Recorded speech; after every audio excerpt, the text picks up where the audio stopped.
পাত্র সুকুমার রায় শুনতে পেল পোস্তা গিয়ে তোমার নাকি মেয়ের বিয়ে।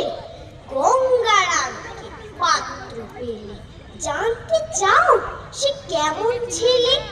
মন্দ নয় সে পাত্র ভালো, রং যদিও বেজায় কালো।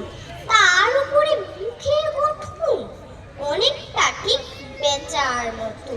বিদ্যে বুদ্ধি বলছি মশাই, ধনী ছেলে অধ্যাবসায়। 19টি বার ম্যাট্রিক এসে ঘায়েল হয়ে থামল শেষে। বিষয় আশয় গরিব বেজায়, কষ্টে সৃষ্টি দিন চলে যায়। মানুষ তো নয় ভাইগুলো তার, একটা পাগল একটা গোয়ার, আর একটি সে তৈরি ছেলে। জাল করে নোট গেছেন জেলে, 19 তবলা বাজায়, যাত্রা দলে 5 টাকা পায়। গঙ্গারাম তো কেবল ঢোকে বিয়ের জ্বর আর পাণ্ডু রোগে। কিন্তু তারা উচ্চধর, বংশরাজের বংশধর। শ্যাম লাহিড়ী বলগ্রামে